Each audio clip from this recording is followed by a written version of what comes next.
Zoom. Zoom platform.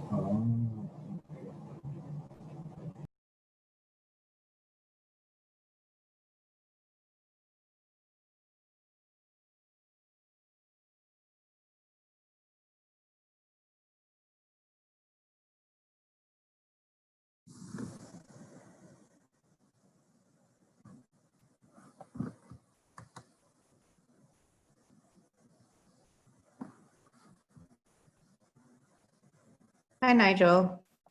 Hi, how are you? How are you? Hi, everybody else. Sorry, I've just seen Nigel. I know I realized Okay. participants.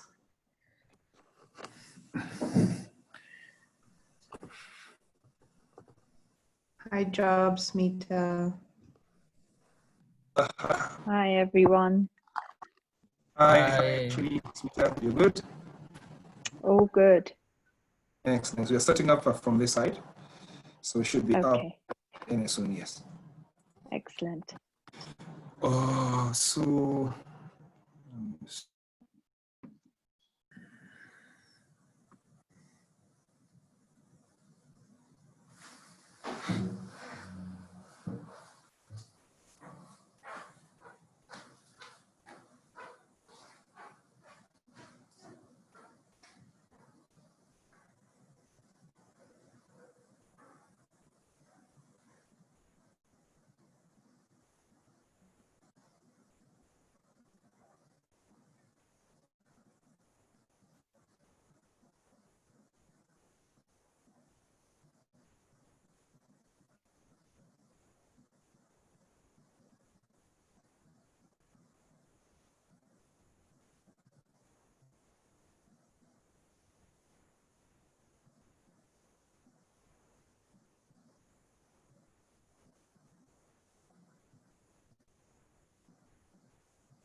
Job?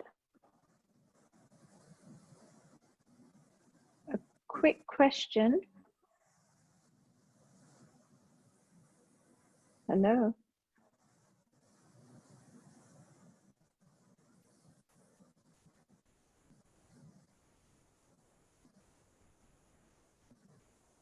Yep. Oh, Nigel, can you hear me?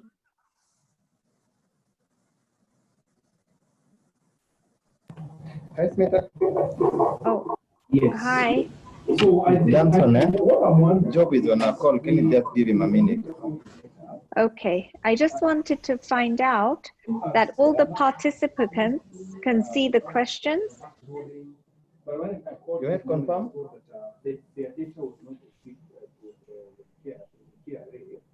So we need now to audit where the data was lost. Between KRA, Yes, we can see the question and answer section. I can understand when they say Okay. Yeah. Great. one of my officers here. Thanks.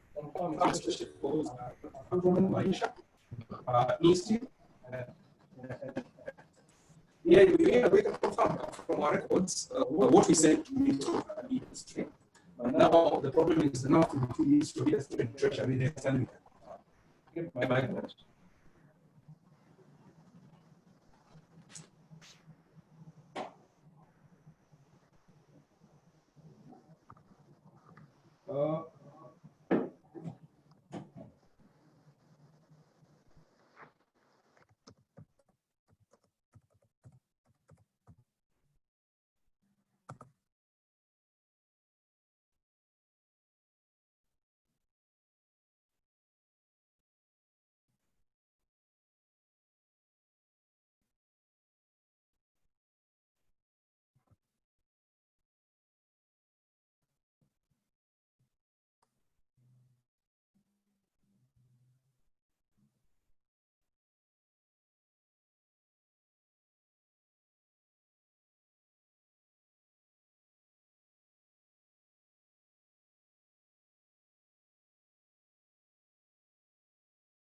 Baba, hii ni dinosaur. Dinosaur ni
Baba, siona.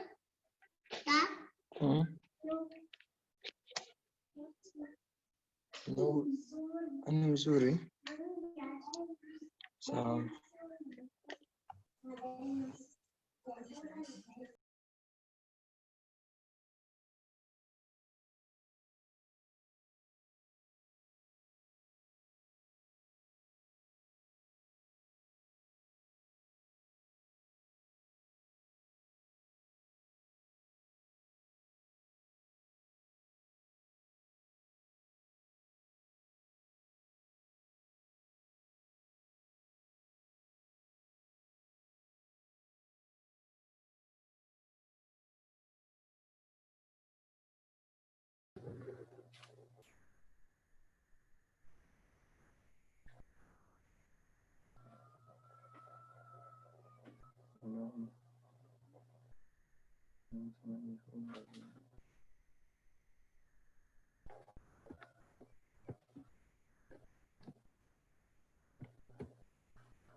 Nijaanza.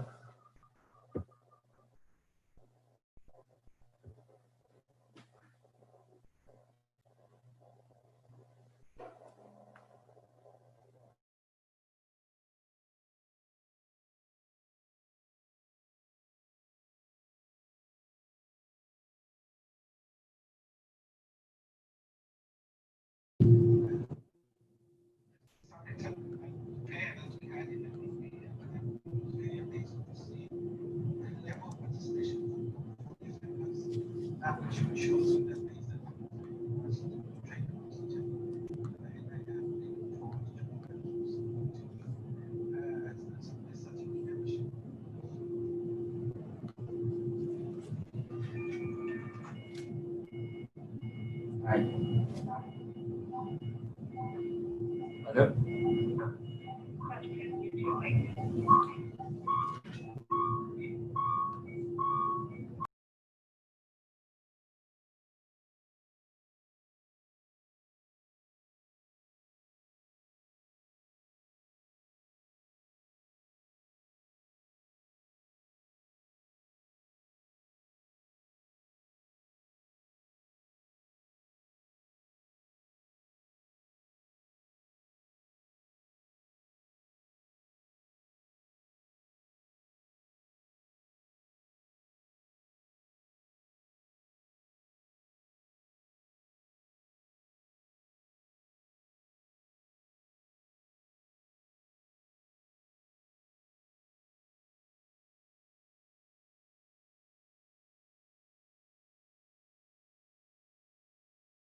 Welcome, everybody. My name is Joe Ponjohi Murithi. I'm the head of policy research and advocacy. We're waiting confirmation from KAM board chair so that we start off.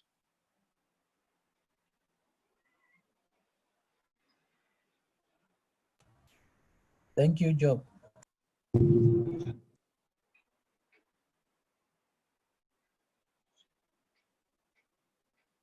Morning, everyone. Just to confirm, the chair is joining. He's just clicking on the link. He was in another board meeting. Thank you, Phyllis. Morning, everyone. Morning, Chair. Welcome. We can start off now. The chair is here with us. So welcome, everybody. KAM board chair, board members, CEO KAM and KPMG, KAM chapter and sector leadership, directors and senior management from both institutions, esteemed stakeholders, all protocols observed. Good morning, and welcome to this virtual launch session for KAM KPMG survey report on impact of COVID-19 pandemic on manufacturing sector. It will take us 1 hour to conduct the business of the day. We're both KAM board chair, Mr. Sachin Gudka, and KPMG CEO and senior partner, Mr. Benson Dongo, will give us the opening remarks. Thereafter, we'll bring on board KAM CEO Phyllis Wakiaga and KPMG partner Smita Sanglajka to take us through the technical presentation of the survey report. After the technical presentation of the report, it will be now your turn to ask questions, and answers will be provided by a panel of outstanding experts in different fields, including Dr. Simon Githuku, Joyce Jogu, Akinyi Gikonyo from KAM, and Peter Kinothia, David Hihi, Nigel Smith, and Tilitope Olajide from KPMG. We're going to set a few ground rules. One of it is please mute when you are not speaking, mute your microphone when you're not speaking. And then the moderator, myself, together with Ashini Patel, we are going to moderate together. So we're going to be timekeeping. The other rule is when you speak or type a question, please keep your point clear and succinct. Please share specific questions via chat function on the Zoom. If you look at the Zoom screen, you'll see there's an option whereby you can type your question, and then the moderator will follow on those questions, and then the questions will be directed to the panelists. So if you want to address your question at somebody, that is the speakers or the panelists, please state their names so that we can direct accordingly to them when you are typing your question. So we can start off the program. To start off, we have Mr. Sachin Gudka. He is a KAM board chair to give us the opening remarks. Job. I want to welcome everyone this morning. Also, special warm welcome to CS Betty Minor, CS for Industry and Trade and Enterprise Development, who's found time to join this session. Very warm welcome to you, CS. Glad to see you. Glad to have you on board. very quickly, again, big thanks to all of you as we launched the KAM KPMG survey on the impact of the COVID-19 pandemic on the manufacturing sector. We started off this year optimistic that we would see a vibrant manufacturing sector whose contribution to GDP we'd hope to increase as we began the new decade. We'd hope to also establish a competitive manufacturing-led economy for job and wealth creation. However, obviously we were hit with the phenomenon of COVID in March. Everyone's aware of that and what the impact has been. Significantly negative for most sectors. So together with this, industry is also operating in a constrained economic environment. We're facing challenges with low demand, sourcing of raw materials, diminishing stock, limited operations, limited production, and highly controlled movement of goods and services, which are attributed to measures put in place to curb the spread of the virus and to save lives. To mitigate the economic impact of the virus, we engaged the government, particularly through CS Betty and the team, the Situation Room, which has been put in place along with McKinsey and so on, to have measures to cushion businesses in the country to ensure their continuity during this time. We hope these measures will enable enterprises to remain in business, retain jobs, and also enable them to meet other obligations such as loan repayments. Together with this, I think just a couple of thoughts. So whilst we have been busy trying to protect and save lives, it's also imperative that we make sure we are looking and saving the livelihoods as well of the constituents we represent, particularly our employees. And it's important that the economy starts to reopen in a safe manner really quickly. Otherwise, we fear that the damage to the economy may be irreparable. And we need to make sure we come out of this cushioned, and we come out of this fighting, and we come out of this stronger. So this report that we're going to go into gives a deep dive into the financial challenges faced by firms, labor issues arising from COVID-19, challenges in production and firm operations arising from the curfew and restriction of movement, together with recommendations and proposals to address these challenges. The report findings shall guide the association as we engage the government in developing additional measures to further mitigate the adverse impact COVID-19 has had on business. I am tremendously grateful to Benson Dungu, the senior partner at KPMG, Smita Sangrachka, also a partner at KPMG, Peter Kinuthia, also a partner at KPMG, along with Ashini Patel, senior manager at KPMG, as well as to Phyllis Mushai, sector chairs, Job and Simon from KAM, for pulling this collaborative effort together in record time. So I think with that, with those few remarks, can I hand back over to you, Job, and we can hear from Benson, or can I also request CS Betty if you are able to say a few words? That's in order, Mr. Chair.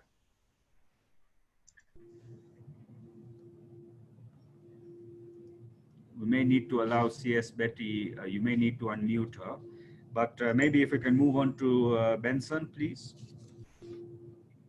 Thank you very much, Sachin, and you've given a very good background. For me, first is to thank every member who has joined into this webinar today. I think manufacturing, we all know, is a critical part of our business. I want to thank, through you, the entire team at KAM for partnering with KPMG to undertake this, in my view, important survey at this critical moment. The challenges you've highlighted, for me, they are very critical. We know manufacturing is the largest provider of employment in our country, and it is central to our country's economic growth agenda. And that is why it is central and at the heart of the Big Four. As you highlighted, it started to pick up, and there was great optimism on the performance of the manufacturing sector. But now we find ourselves in these unprecedented times where we have to deal with the pandemic.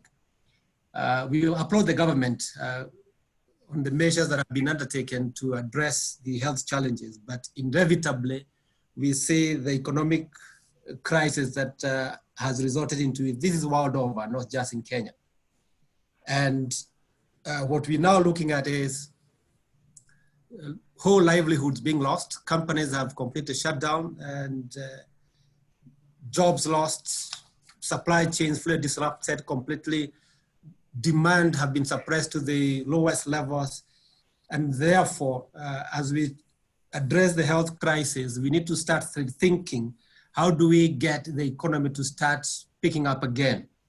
And my own expectation is that this feedback that we have received directly from the manufacturing sector itself will play a big part in informing the government as we think about the future and the recovery phase of the economy.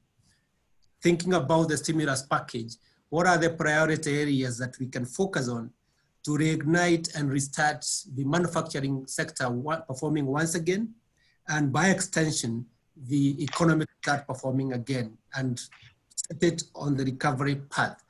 So I think the feedback is very, very insightful. And I hope that we are going to find this useful in transforming our economy into the future. What I like most from the feedback that has come through is the optimism in the midst of all the challenges that the manufacturers are going through, that this will come to an end, we'll get out of this stronger, and as a people, we are used to getting through adversity. We will get over this once again. Thank you very much, and back to you, moderator. Thank you so much, Mr. CEO, for your welcoming remarks. I would request CS Betty Minor to give some also opening remarks as was requested by KAM Chair. All right, thank you very much, and appreciate the opportunity to make a few remarks. I'm very grateful for the time, and I'm sorry that I probably be here for an hour before I have to leave. I think I agree with Sachin that indeed the manufacturing sector is a critical part of this economy, and it is a pillar that we are hoping will bear this tumult well, and we believe in its resilience. We know that you've been negatively hit by a lot of the restriction measures, but I actually want to applaud the sector for being also very versatile and cooperative with government in mitigating these measures and ensuring that you adopted them in order to be able to maintain production for those who have been engaged in production, and that we applaud very, very much. Government is seized of this, and I think we all recognize that the character of the disease we're dealing with and the reports coming out, even if, as we have said before, that we haven't seen the worst of it yet, we expect the models indicate that it might peak anytime after July or August, especially after this oncoming cold season. So we also recognize that you cannot restrain activities for long because we don't have sufficient resources to keep everybody away from home. So we are all actively working on exploring protocols for maintenance of economic activity and monitoring the same very studiously, so that if they become vectors of disease progression, then we need to then have the response measures. You have seen that, for instance, with goods movement. The protocols have been in place since the beginning, but now that we see a spike in that area, then we obviously need to ratchet up more interventions to make sure we can minimize transmission. Restaurants were reopened 2 weeks or 3 weeks ago, and several, I mean, the protocols for compliance and safe operation are fairly, elaborate, and I see several people are continuing to comply with them. So even as more protocols are brought on board, it will be imperative on all players to comply. I have seen, and I guess we all remain concerned that even if Kenyans are quite aware of COVID, but it is really important that all of us internalize the behavior requirements that are also necessary prerequisite for living with COVID. So as we continue to listen to this presentation, I think my message is it's important to continue to work with the membership and to work with the entire business community to internalize, domesticate the protocols for safe operations of businesses. Thank you very much. Thank you so much, Madam CS, for your remarks and also for guaranteeing government support to the manufacturing sector. At this moment, we'll welcome Phyllis Wakiaga, CEO KAM, to take us through the survey background, and then welcome the technical team to take us through the survey findings. Welcome, Phyllis. Thank you very much, Job, for the warm welcome. Allow me to appreciate CS Betty Maina, who's made time to join us. We really appreciate your support. Not just today, but during the entire COVID season. I think we've been working very closely together to ensure that Kenya manufacturing sector continues to buzz even amidst the crisis. I also want to recognize and appreciate our chair and Benson Dungu, who have spoken before me, and just try to lay a foundation for the conversation we are having today. In light with the situation, we all know that the COVID-19 has confronted both the government and private sector with decisions because this pandemic actually creates a dilemma for government on how they ensure that they protect the health of their citizens, but also keep the economies running. We've been reading a lot of statistics on the impact COVID will have to economies, and the manufacturing sector, I think, is a sector that has not been left behind in terms of the impact of COVID on the sector. As an association, we therefore thought, further to the survey that we carried out at the beginning of COVID about 2 months ago, that it was important that we assess the impact of COVID-19 on the domestic front and especially on the manufacturing sector, so that the policy interventions being put in place to respond are appropriate to the manufacturing sector. We know that a lot of conversations have been held, and data always adds value to these conversations. So I'll give you an introduction on the survey. The survey was sent out to our membership, to the members of the Association of Manufacturers, between 1st of May and 7th of May. It went across the 14 sectors and the 7 regional chapters. And in addition to that, we also carried out focus group discussions with our members. The sectors were represented by their chairman and the vice chairman, just to understand and get a deep dive in terms of the impact this pandemic was having on their businesses. Out of the respondents we had, 69% of them are producers of essential goods. We had 66 companies from MSME category within the KAM clustering. That is the micro, the small, and the medium enterprises within the association. And then 34% of the respondents were the large companies. The 14 sectors I mentioned are listed there, all the way from agriculture and fresh produce, the motor vehicle, building, mining and construction, paper, plastics, food and beverage, and the others, which are all listed there. So the survey, as I said, was carried out to uncover the challenges faced by businesses, including any labor, financial constraints, and any challenges in production at farm level because of the curfew, the restrictions, and the other measures we have to take as a country to mitigate the spread of COVID. And what we were aiming to do in terms of our objectives of this survey, first was to understand the challenges manufacturers were facing in the midst of COVID-19. We also wanted to understand what measures had been put in place to combat the spread of COVID-19 by the manufacturing sector.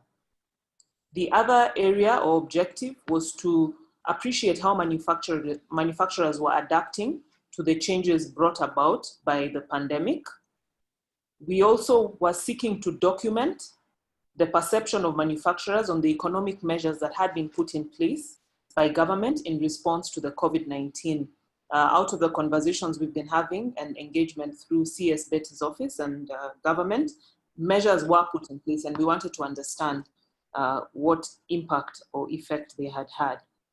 And lastly, we wanted to provide proposals to address any challenges and to also give our insights on the rebound and how we move forward as the manufacturing sector.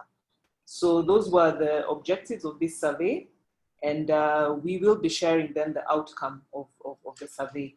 So the next speaker, Smita, we appreciate the work we've done with you, will come on board to share with us the survey highlights, and then we can move on with the program. Thank you very much. Thank you so much, Phyllis, for giving us the background of the survey. At this juncture, we're going to deep dive into the findings of the survey. This session is going to be led by Smita Sanglajka. Thank you, Job, and thank you, Phyllis. On behalf of KPMG and KAM, I'm pleased to present the key highlights from the survey. And I'd also like to take the opportunity to thank the KAM members that completed the survey and who also participated in the focus group. It was really valuable interactions. And as Phyllis said, we'll be sharing the detailed report following this webinar. So I'd like to start with some of the key changes. Thank you. As we can see, there's been a significant change in focus from before COVID-19 to the current times. In terms of the top 3 priorities that the respondents noted before COVID-19, 79% were focusing on increasing revenue, 78% were focusing on increasing domestic market share, and 73% were focusing on increasing profitability. And this was very typical of the market outlook and the economic outlook and growth that was expected by the manufacturers. Now, this has drastically changed during COVID, with 78% actually focusing on reducing costs, 61% are focusing on retaining jobs within the sector, and 53% are focusing on improving the cash flow. In the following slides, we'll deep dive a bit further in some of the areas. So one of the key topics we looked into was liquidity. And we can see that the manufacturers responded with 79% having cash flow constraints. And they've been taking action in terms of negotiating payment plans to manage the liquidity, with 66% negotiating with suppliers, 62% negotiating with customers, a smaller percentage at 55% negotiating with banks, and some also focusing on financial assistance, either from individuals, from other institutions, or actually digging in deeper within their own resources as well. Moving on. So in terms of cash and cash payments, we can see that there's certain priorities in payments and the challenges that the respondents had. And these included difficulty in paying tax obligations, difficulty in paying employees, difficulty in paying operating costs as well, which such as rent and utilities. And this has been significantly high amongst the respondents. And it's important to note the challenges the MSMEs are having, and they're having even more difficulty, and we'll talk about that later, with the significant challenges in making payments as well. And to note, MSMEs in particular are also having difficulty in securing financial facilities, which would obviously help them manage their cash flows and working capital, with 46% having difficulties. Next slide, please. In terms of the economic incentives by central bank and government, overall these have been welcomed, and we asked respondents how helpful they found it. founded various initiatives.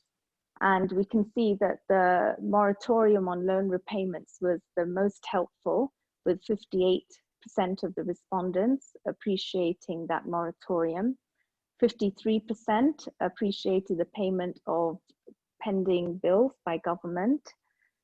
52% the reduced central bank rate, and 48% the reduced cash reserve ratio. I'd like to now invite Nigel Smith to provide some commentary. He heads our deal advisory and has been involved in various business turnaround. Nigel, only 50% of the manufacturers from the survey have negotiated payment plans with the banks. What would you suggest manufacturers do when approaching lenders to maximize the lender's support? Thank you, Smita. I think that's a very interesting statistic that only 50% have done that. Now, clearly, whether that's 50% of those who have facilities with lenders, or it's 50% of the total, which includes those that don't have finances from commercial banks in the first place, perhaps we can drill down a bit later. But I think it's imperative that noting the survey has thrown out that 79% have got cash flow constraints, then if you do have facilities with a commercial bank, I think you will find that the banks are looking to provide that support and will give you a moratorium. Notwithstanding that, however, I think you do have to, as a manufacturer, you need to not just rely upon the moratorium. To my way of thinking, and what we've been explaining to all of our clients, is that the banks are going to be faced with a substantial amount of requests for moratoriums, and they are providing that in the main. However, I think you need to really understand what is the request and what is the ask of the bank going forward, rather than just asking for a 3 or a 6 month moratorium, which a lot of people have done. Because I think you need to distinguish yourselves from the volume to the winners and show that you are going to be a winner going forward coming out of COVID-19. And in order to do that, I think you need to firstly look at one of the words you used earlier, Smita, about opportunity.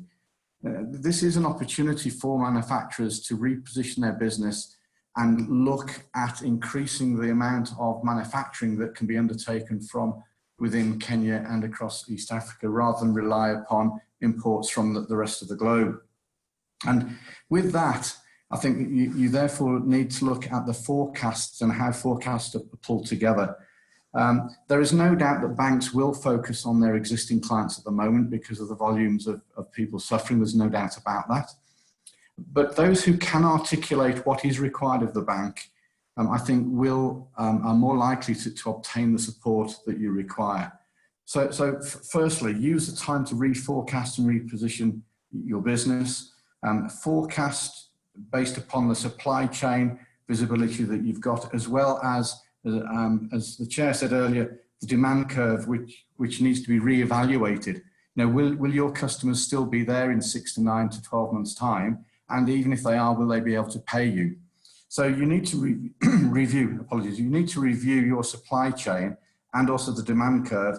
And with that new forecast, then I think you overlay that with the management skills that you have, and rely and stress the growth strategies that you have as an individual business.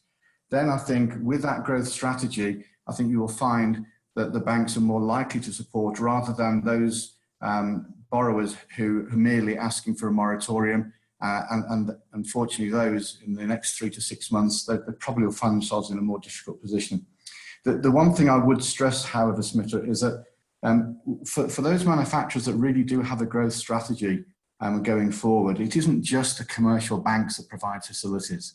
And maybe there needs to be a look as to who else can provide the support for the manufacturers.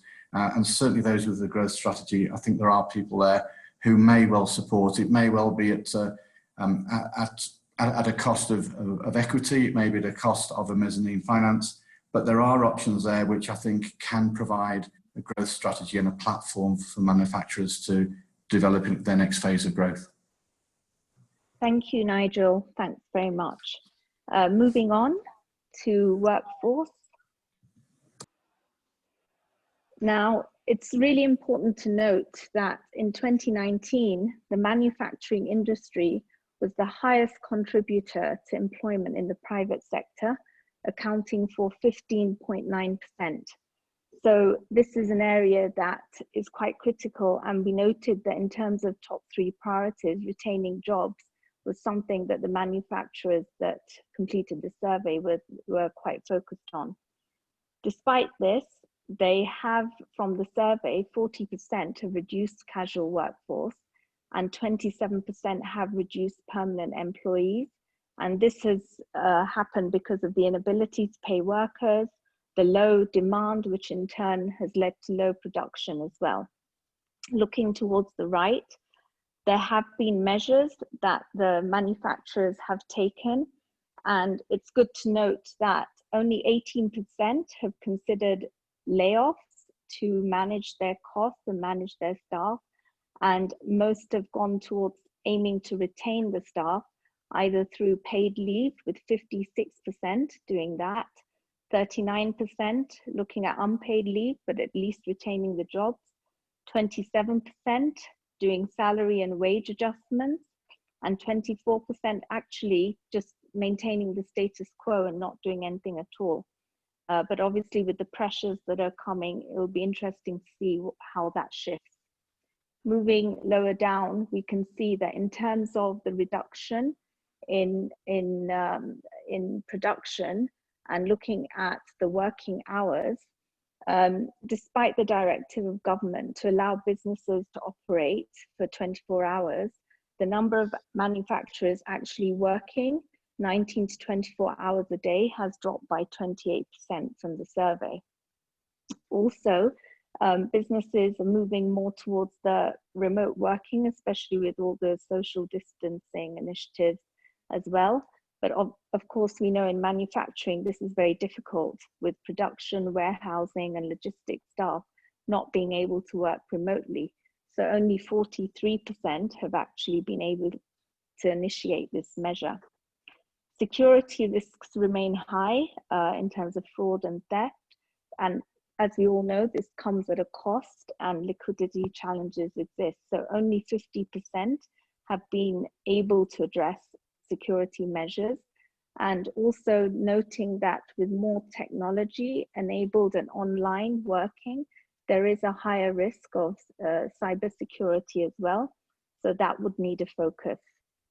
I'd like to invite Titilope Olajide, our Associate Director who leads People and Change, to provide some comments. Titilope, given the current challenges to retain staff and the financial pressures that the manufacturers are facing, what can the leaders in the manufacturing businesses do to keep staff morale high so they continue to perform?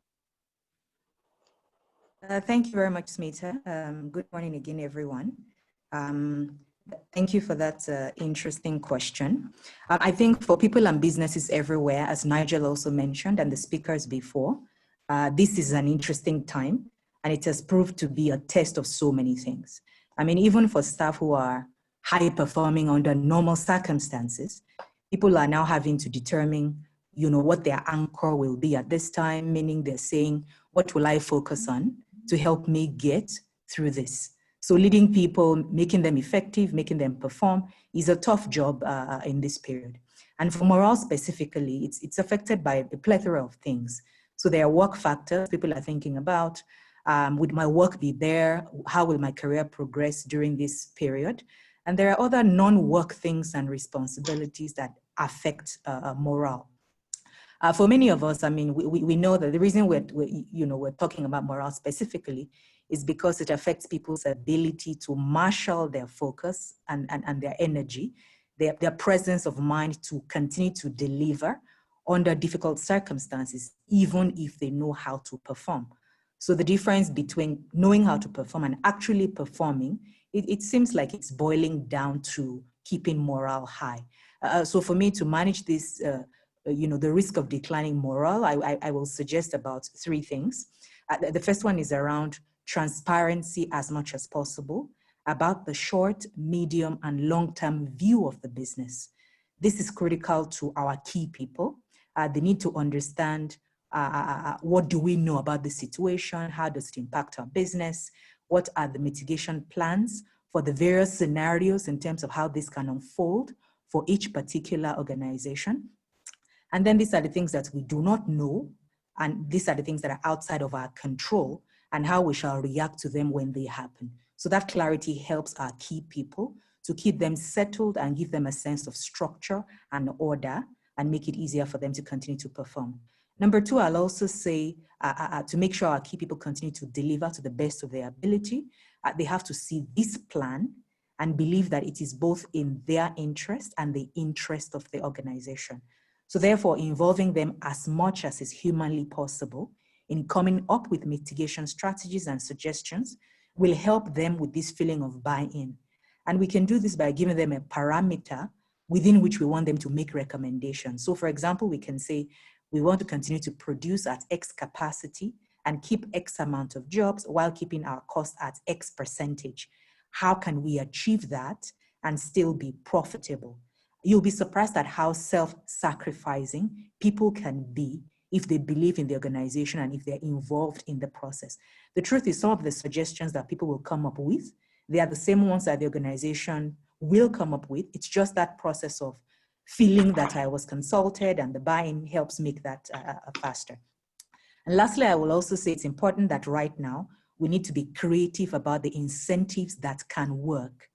If we cannot pay the rates we used to pay, we cannot do the quantums we need to do, what else can we reward people with? Some of the conversations we've been having around, can you give people additional time off in the future, provided when things stabilize, provided the COVID period business goals are met. So for example, a conversation with some key people to say, here are the goals, production goals, business goals we want to meet during COVID. If you contribute your part and we meet these goals, you will have X additional paid off time in the future, anchored against us delivering as planned during this period. So those are just some of the 3 key ones that I think people can consider to just manage the whole morale risk issue at this time. Back to you, Smita. Thank you, Titilope. Some useful suggestions. Moving on to operations, which you touched on as well, and linking that to the people. As expected, there's been a significant fall in demand, whether it's been essential good manufacturers or non-essential good manufacturers, with a 74% and 91% respondent fall in demand. And this in turn has led to reduction in turnover, with 74% of all respondents experiencing a 30% reduction in turnover, and MSMEs are of course more acutely affected with 79% reduction. Next slide, please. In terms of production capacity, we can see the significant change.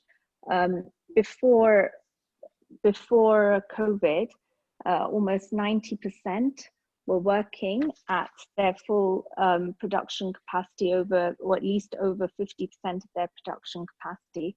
And now this has significantly dropped by more than half. Looking at the challenges in sourcing raw material, 76% are finding challenges, whether they're sourcing them locally or they're importing them. And in turn, this has led to high costs of procuring raw materials. And this is mainly due to some of the restrictions that are in place, not only locally in terms of lockdowns and curfews, but also from the countries that we import from. So costs have naturally increased. Something else that interestingly has been a challenge is the outbound logistical challenges of finished goods.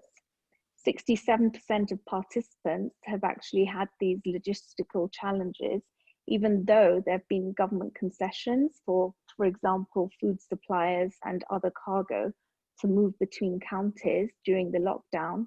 Most manufacturers, as we've seen, 67% are still struggling and finding it difficult. Next slide, please.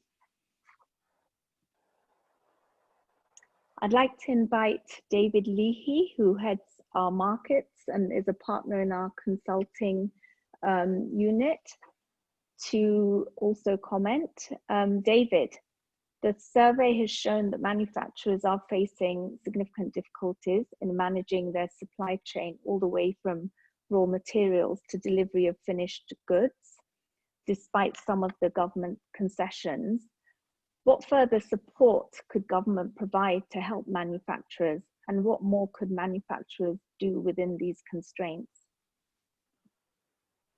Thank you very much, Smita.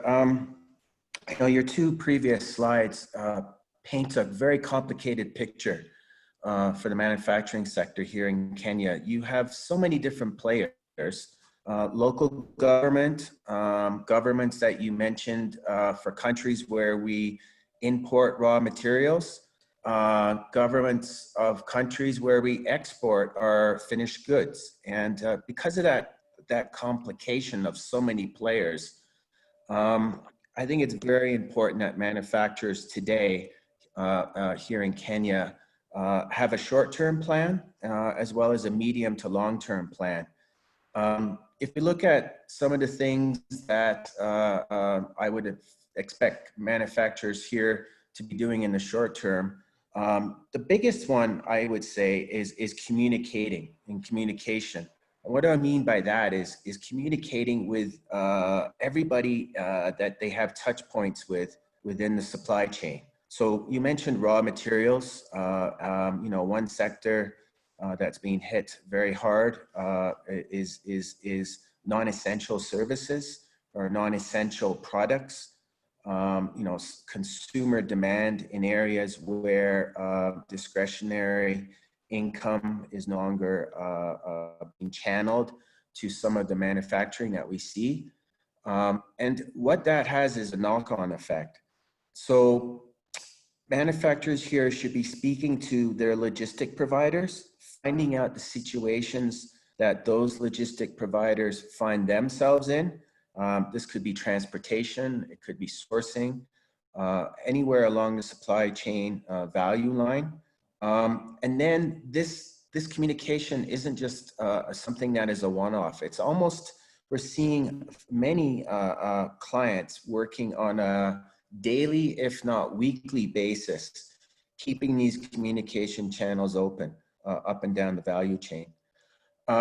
Another important area to be communicating and to stay on top of is obviously the government regulations.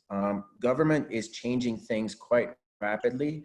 Again, local government here in Kenya, but also governments where we get our raw materials and where we sell our finished goods.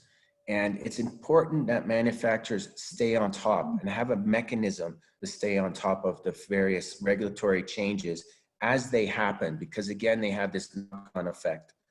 The last point in the short term that I'd expect is that there is this emergency plan has kicked in by manufacturers. Logistics operations is the core to the business. And, you know, prior to COVID-19, there should be in place a mechanism and plans for manufacturers to respond to disruptions in their delivery or in the raw material and bringing in stock and having inventory levels and stock levels. So they need to have activated that. And I'm seeing in some of our clients that, you know, they had these plans, these recovery, these assessment plans in place, but they need to be tweaked. They need to be real time, and they need to take into account the fluid environment we find ourselves in. In the medium to long term, we're actually seeing manufacturers that are able to be more resilient to the environment they find themselves in finding some innovative and some opportunistic ways of operating. Yes, they've seen demand fall for their supplies or demand fall for their finished goods. But from a logistics perspective, there's been some real innovation in terms of how manufacturers are continuing to stay open and to operate. This has come from, again, from communicating and collaborating along the value chain. So we're seeing more partnerships between raw material suppliers, manufacturers, and then how manufacturers sell their finished goods. We're seeing more logistic and delivery models being a little bit more innovative. So having alternative suppliers, alternative means of delivery.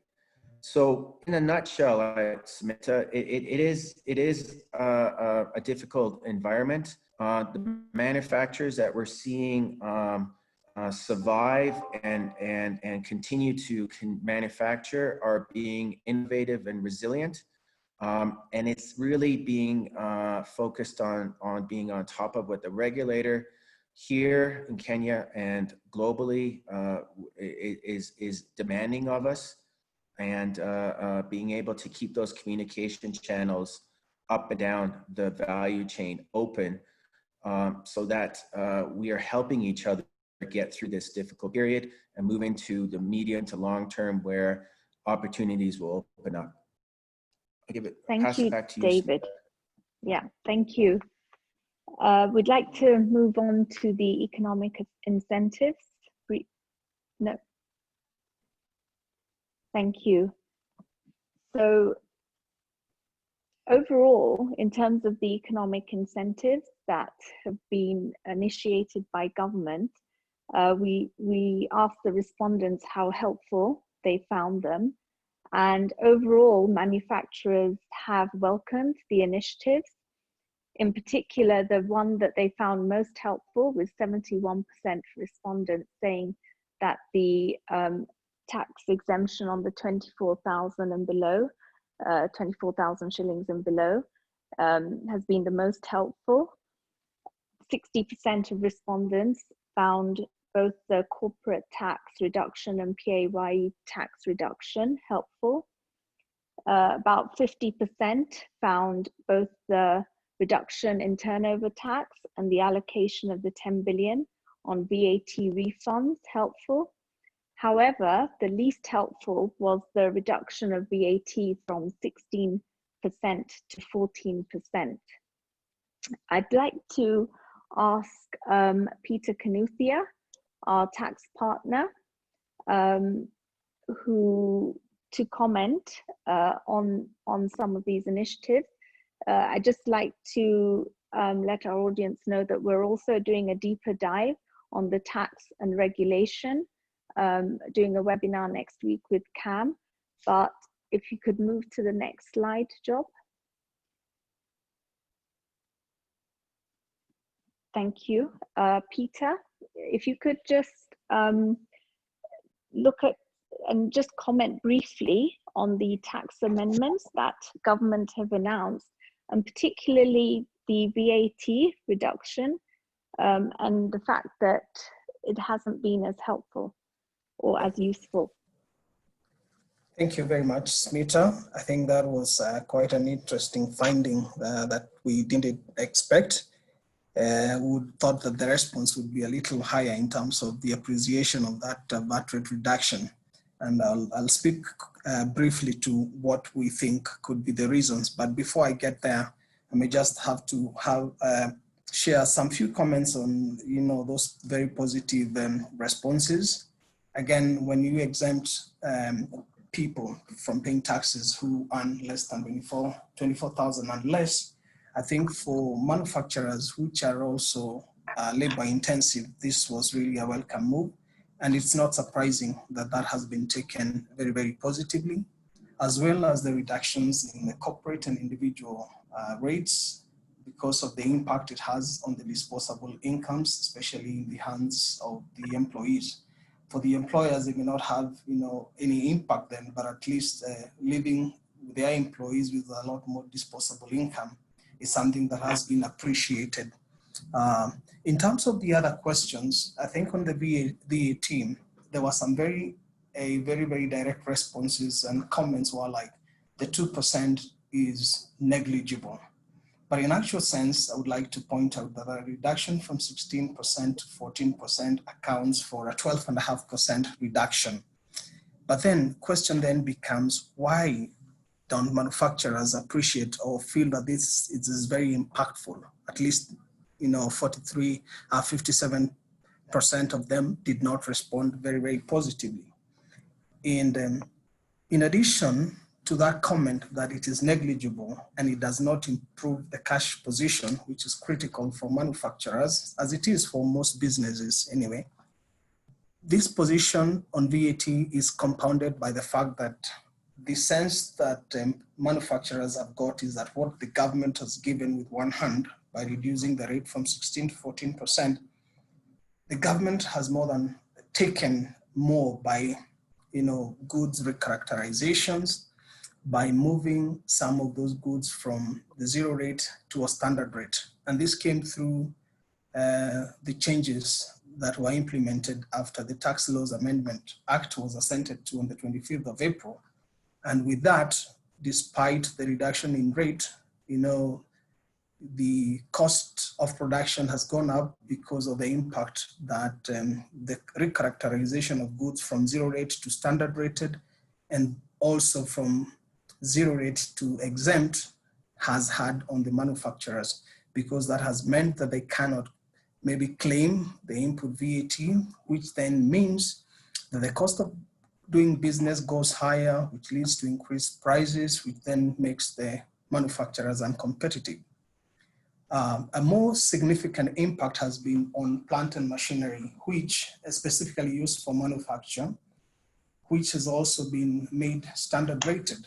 And this has a very big effect on the manufacturers, and things runs contrary to what you'd expect to the big four aspiration of manufacturing contributing at least 15% of the GDP in the next 2 short years by 2022.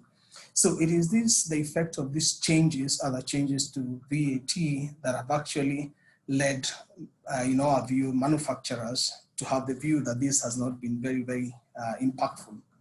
And given that this is the tax season, I want to end these comments, at least for now, by saying that we have the finance bill 2020 that is also undergoing public debate and discussions, and will be tabled in Parliament soon. And therein it contains some proposals that may wipe out, some of these reliefs and some of these incentives that have been provided, especially in terms of the introduction of the minimum tax, which for people who are in losses. And this is something that I guess, as Smita, you're saying, when we look at all the other impacts that are getting to impact the manufacturing sector, we'll be looking at deeply when we have this webinar next week. So at this point, I'll give it back to you. Thanks. Thank you. Thanks so much, Peter. And finally, I'd like to move on to the micro, small and medium enterprises, just to highlight some of the interesting findings. And of course, we all recognize how important this sector is. Just to actually note that MSMEs account for about 14.9 million people that they employ within this sector, according to the last MSME survey in 2016 by Kenya National Bureau of Statistics.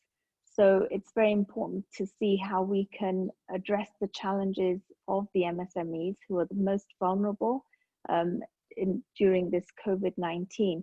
And some of the findings from the survey show that they're finding it extremely difficult to access finance. It was difficult even before COVID, but now it's become even more so.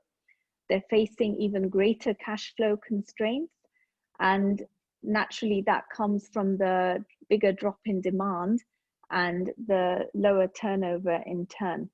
So it's important that we give focus to this particular group as well and help them address some of the challenges that they're facing. Thank you. I'd like to now hand over to Phyllis to go through the conclusions and recommendations.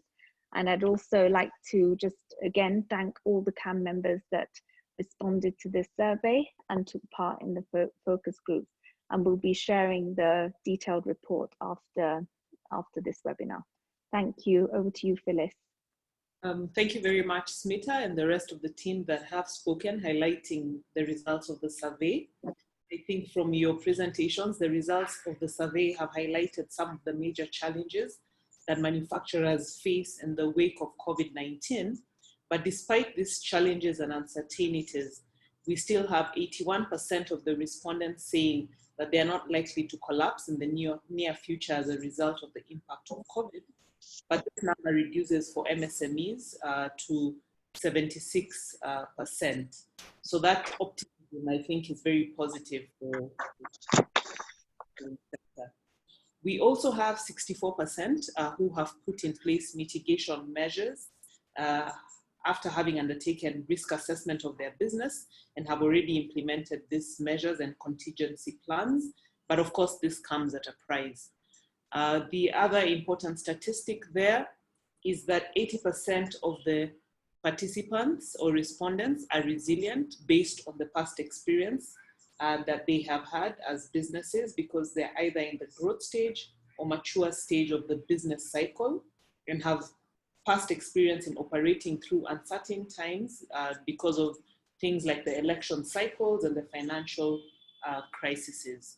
So the main message is that taking immediate action will ensure the survival of the manufacturing sector, but getting to the same level as it was before the pandemic will require additional support for the sector, and it will take time to build consumer confidence as the ripple effects of COVID-19 may last months or even years ahead. So taking from the lessons and learning from other countries like China, who are now operating at between 80 to 90% capacity, will help businesses better understand how they can recover in the shortest time possible. So we'll be looking to learn lessons from people who have been able to ride the storm and are now fully operational.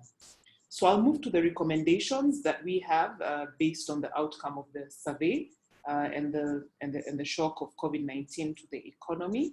The recommendations are based on the analysis and feedback received. I'll start with the first one, which is about the important need of clearing outstanding VAT refunds and pending bills because of the impact of cash flow in the business and the ability to sustain businesses during this difficult time. This is one of the areas that we have been having conversations with CS Industry and National Treasury to prioritize.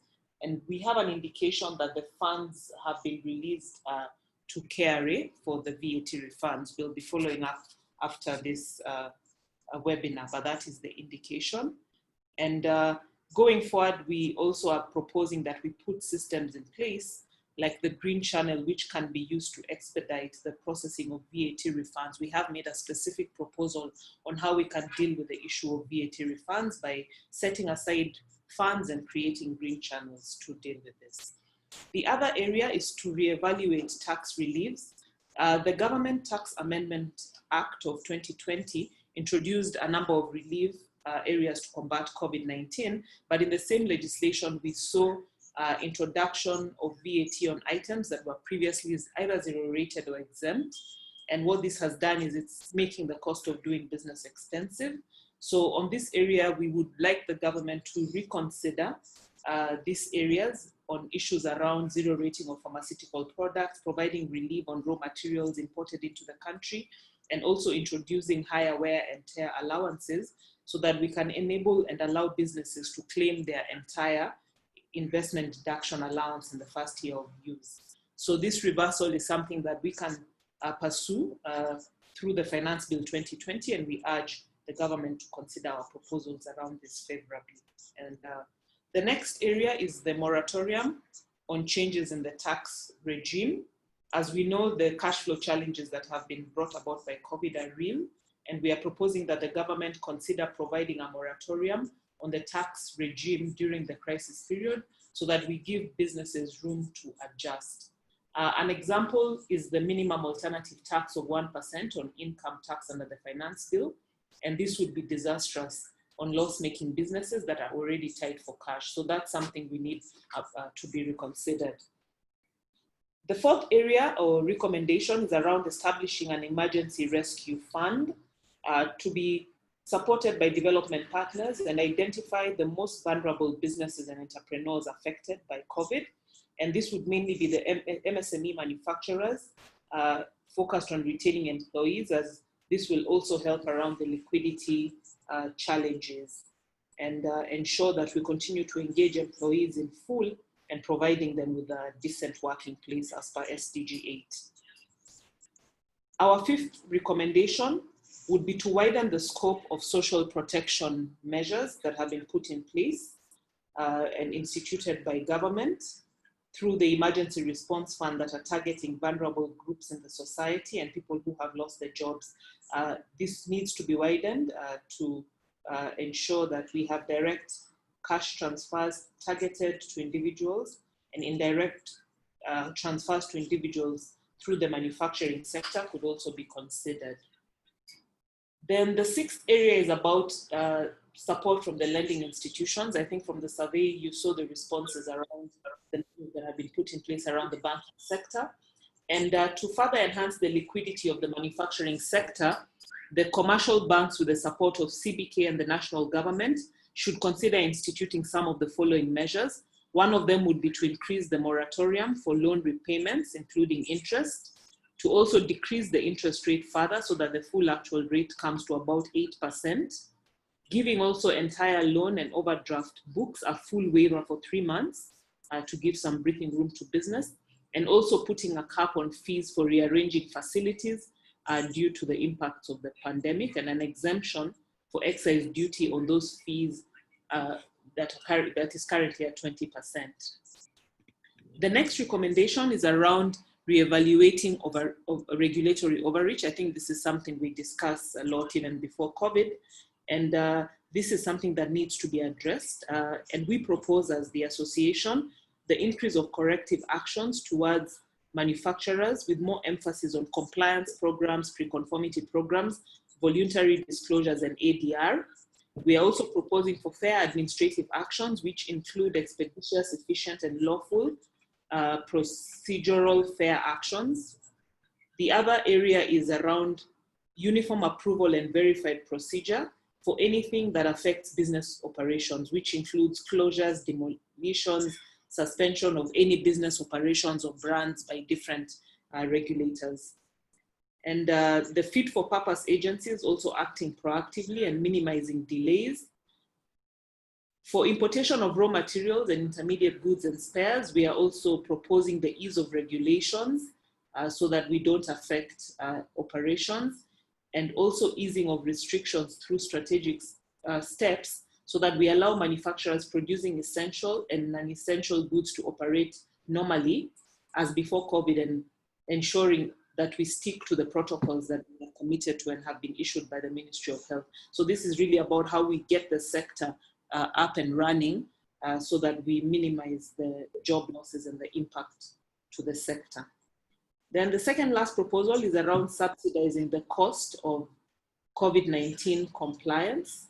The proposal would be to subsidize the cost of compliance so that we cap the spread of COVID-19. So this includes issues like testing of employees, the access to PPEs and sanitizers, and also ensuring that we have adequate supply of water so that we are able to mitigate and have the spread of the disease. And then the last proposal that we would like to make as the association and through this KPMG survey is around developing a comprehensive rebound strategy for the general economy with a particular focus on the manufacturing sector. I think we've all observed the resilience of the sector even through COVID and the innovation we have seen during this period. And a sector-based rebound strategy is being developed by KAM, and this could be adopted with a view of overcoming the challenges associated with COVID-19. We have had extensive discussions with the Ministry of Industry, given our ideas and suggestions, and we are very ready to work together with government and different partners to ensure that we rebound and even emerge stronger as an economy. This will ensure that we bounce back quickly and we move back on the path of economic growth. So those are the policy recommendations that we are making, and we believe that they'll be able to ensure the survival of the manufacturing sector and forestall the total collapse of demand, and also create preconditions for robust recovery of the sector post-COVID. So I'll hand over back to the moderators at this point. Thank you very much. Thank you so much, Phyllis, for giving us the conclusion and the recommendations. Indeed, this is part of what we are going to look together with our stakeholders, especially the Ministry, Department, and agencies, to see that we have overcome this. Thank you so much. And also to other presenters.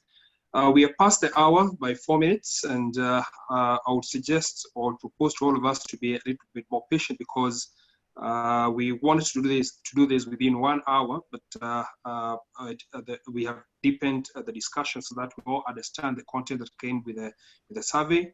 So the proposal is we extend by another 15 or 20 minutes so that we give you time now to give us the questions, and then we will be provided with answers by a panel of outstanding experts. I'll give them the name. I'll give you the names again of the panel that is going to respond to the questions. We have Dr. Samuel Githuku, Jess Jogu, Akinyi Gikonyo, also Peter Kinothia, David Leakey, Nigel Smith, and Tilitope Olajide. So at this point, I hope you have agreed with me. We have another 15 or 20 minutes.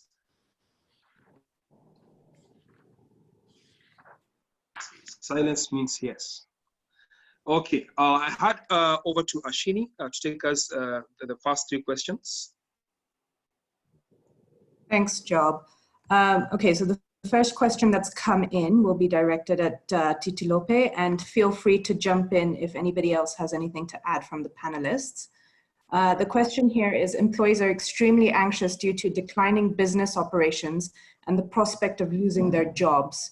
So what sustainable strategies should be employed to create calm and hope? Thank you very much, Ashini. Thanks. I think, Githaiga, I think the question came from you. I'll be very honest to say that where we are, not many governments or organizations can make guarantees or give, or, make promises with absolute certainty about how and when this will end. Unless they have a bottomless pot of funds, or they have funds that they are sure will outlast the pandemic. However, because we know that history is cyclic in nature, we know that there will be a time when the severity of the challenges that we are currently facing will be different. It will take a different form, or will be less.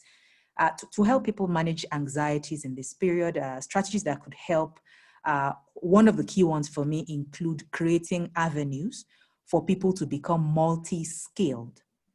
And by that I mean, can we set up programs that will help people have additional skill set so that they can continue to be productive as the situation changes? I'll give you 2 examples. I have an Uber driver friend who mentioned to me that right now he wants to start selling food stuff because his trade is not moving as fast as it was. The second example I want to give is about traditional sales reps who now have the pressure to be reorientated towards, understanding digital sales so that they can continue to operate within this period. We've also seen this transition, the need for this transition with teachers, who are one of the largest groups of people who are now having to work online. We've seen that sustaining people's attention online. Okay, I mean, I'd sent you a text. I'm not able different. to join. It's different from. Just that's what the screen shows. Okay, I was saying that we've seen the need for this transition also with teachers, particularly because they are now having to work a lot online more than before. We've seen that sustaining people's attention online is a different ball game from sustaining their attention when you're in a classroom setting. So just that singular act of helping people realize that there are options that may work for them, may fall within their skill set, will lessen their anxiety.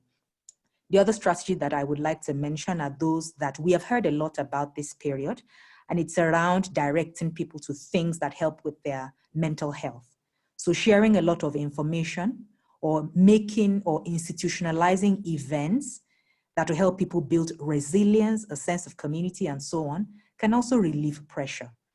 Some people are focusing on, providing their staff information about financial management principles, just, information about different mechanisms that can help people cope. Because losing jobs is one aspect of the, of the whole story.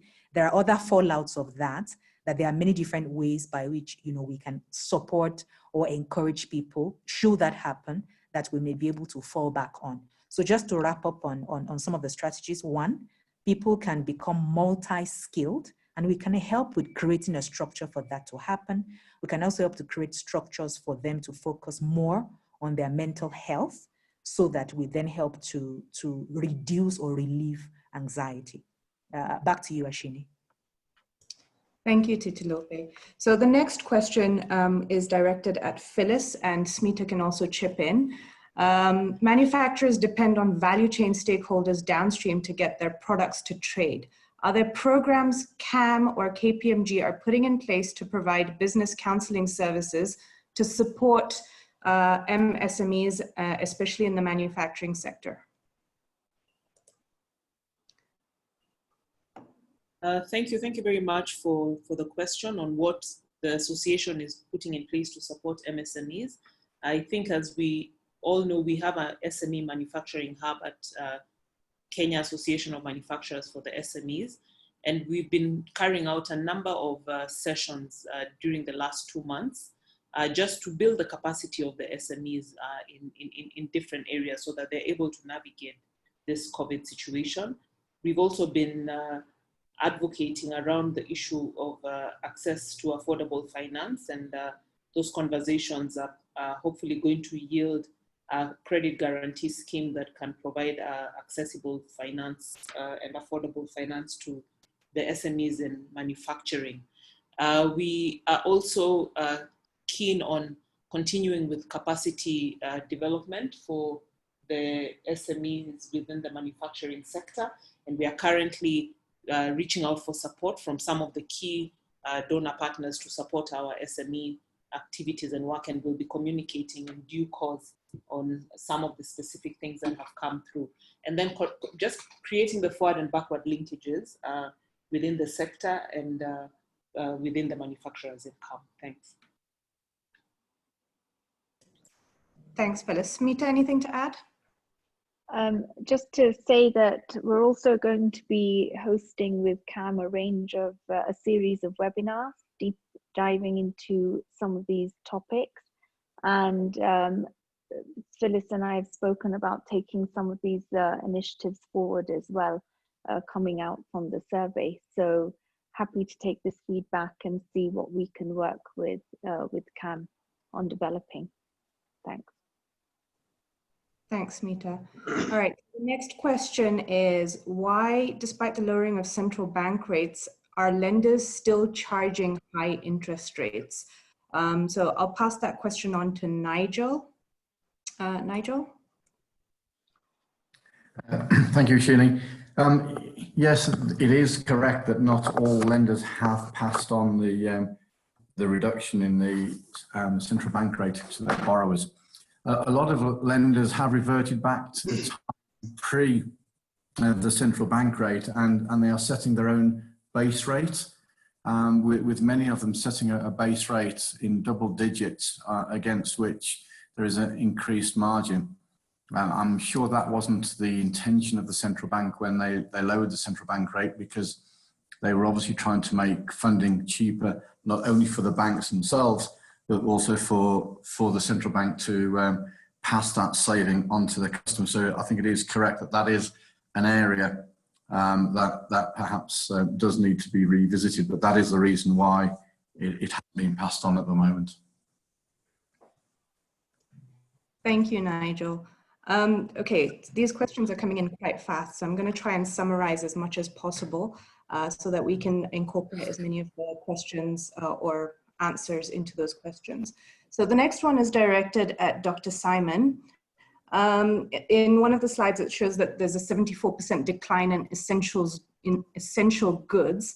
How is this when there was panic buying, especially with food and PPE sales, and even with some factories innovating to start making other essential goods? So essentially, why is there a decline? And are there some businesses or industries that have actually increased production? Okay, thank you, Ashini. I think from the survey, we have some sectors which actually we had surprising results that the sectors have increased turnover. For example, metal and allied sector, 18%, chemical 6%, probably because of the sanitizers and such, and paper and paperboard, most likely because of the packaging. But the surprising result for the 74% is that manufacturers produce an array of goods. So it's highly unlikely that all of them will be demanded, because consumers have reprioritized their expenditures and focusing on really the most basic, for example, food. So that is one of the reasons why we had that surprising outcome of the survey. Thank you. Thank you, Dr. Simon. So the next question will go back to Nigel. Do we see manufacturing sector being more proactive about managing their situation, or is the mood still of denial and go along as is? Okay, Shini. That's a very interesting question and probably captures the mood of the individual or individuals that have asked the question. I think it really comes back to what I was saying earlier, that the banks are inundated at the moment with requests for moratoriums. And the manufacturing sector, like all other sectors, the entrepreneurs and owners of these businesses need to go to the banks with a fully thought out plan. The mere fact of a request for a moratorium for 3 to 5, 6 months, okay, that alleviates the pressure today, but what degree of clarity does that provide you going forward? I would argue that in order to quote the questioner's words back, in order to come out of the denial phase, that the reforecasting of the business has to take place in a manner that incorporates the impacts of COVID. And I said earlier, a lot of that depends upon revisiting your complete supply chain, not just your tier 1 suppliers, but right the way through. Have you got the supply chain that you need? Even those areas that Dr. Simon mentioned about sanitizing areas and other products that companies have got an increased demand, even some of those have found that they're not able to fulfill their entire order book because of the lack of supply. So reforecasting based upon the supply chain to make sure that you can show a lender that your supply chain is not going to be interrupted. Reforecast on the demand curve so as to ensure that you can prove to the lender that the demand is still going to be there and that that particular end user is able to purchase, along with an explanation as to the strength of the management team and also the growth strategy that you are developing. That is how the manufacturing sector and all entrepreneurs and owners of businesses can obtain greater support and also see exactly where their business is likely to be today as well as going forward. But I do tend to agree with part of the wording of the question that it will not be business as usual as we previously knew it. And therefore, unless this reforecasting and repositioning of the business occurs, then I think there are going to be some businesses that will find that they have almost wasted their 3 or 6 month moratoriums that have been granted and find that at the end of that period, they are actually behind their peer group. Okay, there's another interesting question on why would the manufacturer appreciate zero income tax for person earning below 24,000 when this is obviously not contributing in any way to their cash flow. Akinyi, you can attempt to this question. Thank you, Job. The manufacturer would benefit this because it allows or increases the disposable income for the employees. And as such, the employees are not stressed out and probably will make them more comfortable. But in as far as whether it contributes directly to the finances of the manufacturer, I wouldn't say it does, but it actually boosts the morale of the employee. Thank you. Thank you. Ashini? Thank you. So the next question is directed at Titilope again. This is a people question. For those who have sent their employees on unpaid leave, is there anything that you are doing to help employees survive mentally, emotionally, and financially? I think we've covered a bit of the financially part, but maybe mentally and emotionally. Okay, thank you very much, Ashini. You're right. I think we covered some of the aspects in the earlier questions and the presentations.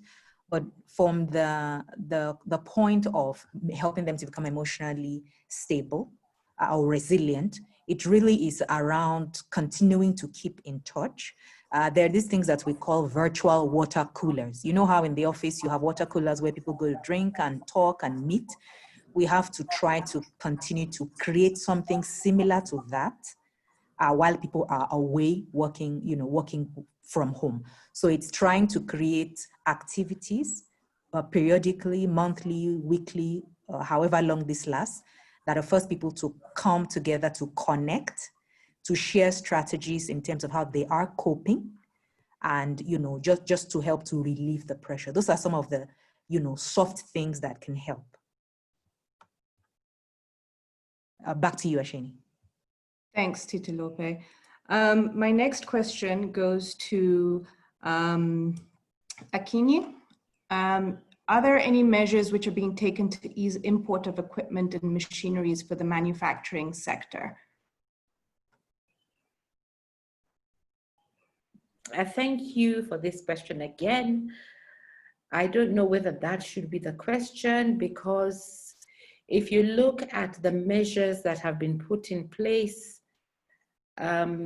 it has actually made it more difficult for the importation. One, VAT has been introduced in plant and machinery. Two, exempt products or zero-rated products have been brought back to taxable. For purposes of manufacturing, zero-rated is probably sitting in the best place. Three, when you look at the systems that have been put in place for use by the agency in charge of clearance of cargo at the port, you find that the systems are probably being rolled out before they are ready, because the required codes, the required tariffs are not sitting in the right place at the right time. So you process your declaration. When you get to the tail end, you're told this is the wrong tariff, or this is the wrong rate, or the code applied is not correct. Yet it's because the system has not been configured properly. When you look at the excise management system which has been put in place, again, we've been having conversation, and to this point, we still have the system not being able to print stamps on caps which are dark colored. And this again is thrown back to the manufacturer. So when we talk about logistics in procuring, in importing, in producing, there's a big problem. However, I wouldn't blame it on the legislation that is sitting. I think we want to look at the enforcement mechanisms. And this is where the biggest problem in as far as logistics is concerned is sitting. Thank you. Thank you, Akinyi. one more question, which is asking about the spare capacity in the manufacturing sector.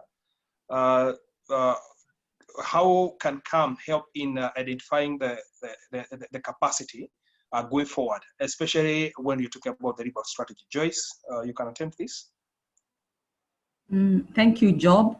As KAM, we are working on the rebound strategy, especially the import substitution strategy, because we've been very heavy on importing and very low on exporting. So the import substitution strategy will help us then build on understanding the capacities locally and the level of imports that come into the country, assess the capacity of the industries, whether new industries coming in or existing industries that can expand, and then see how we can enhance the domestic market through provision of the relevant goods and services. We are also looking at various business development services that we could help to prepare industries in how they can increase their online capabilities, whether it is in sourcing of ideas, involving employees, customers, and other stakeholders in co-creation of new products.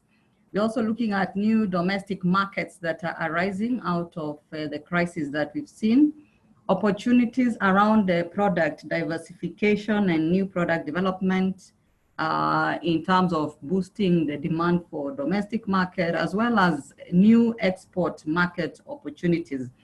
So over and above that, we are having programs for reskilling industry. We have a lot of employees that, as it was said earlier, they need to build on new skills, whether it's digital skills around marketing, sales, or generally production. And we are looking for different partners to come up with the automation kind of partnerships, technology, Kaizen, the issues of smart factory layouts with the new addition of the new protocols that have come in around social distancing, remote monitoring, and remote working, and of course, issues of health and safety in the workplace.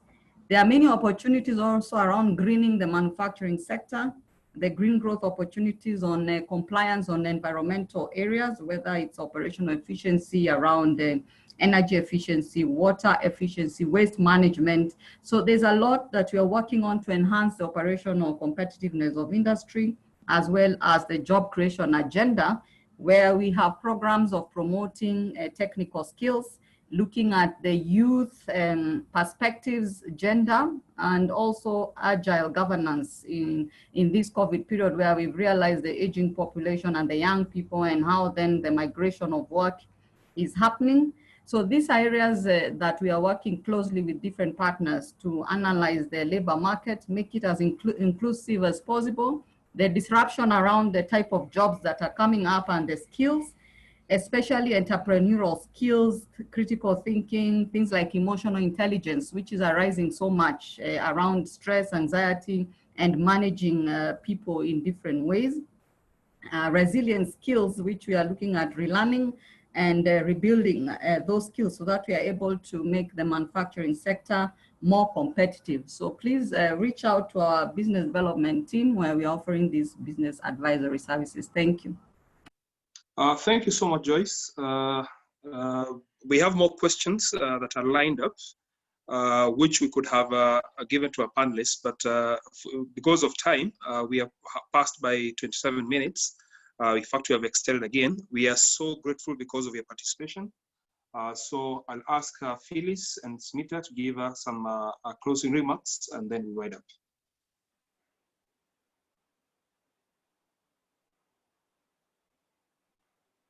Phyllis. Thank you very much, Job. Allow me at this point to thank all of you for joining us for this launch. We appreciate KPMG, the entire team, Benson, Smita, the rest of the team, Peter and David and everyone else, for all their support, all their insights. I think they've been very invaluable and we appreciate that. We also want to acknowledge and appreciate all our members who took time to respond to this survey. I think this is some of the best response we've had to a survey that we've carried out. We appreciate all of you, all the sector chairs, vice chairs who participated also in the focused group discussions. We really thank you. I also want to give a special thank you to the technical team on our end, led by Job Wanjoy, Dr. Simon Giduku, Jackson, Rogers, Reinhard, Robert from KAM, and from KPMG, Smita, Ashini, Maurice, Sandeep, Peter, Tilope, and Matthew. We really appreciate all of you for taking your time, for attending today, and for everyone who's been listening. We'll be sharing the PowerPoint presentation and the full survey document. Thank you for joining us. Thank you, CS Betty, also for taking time to come on board.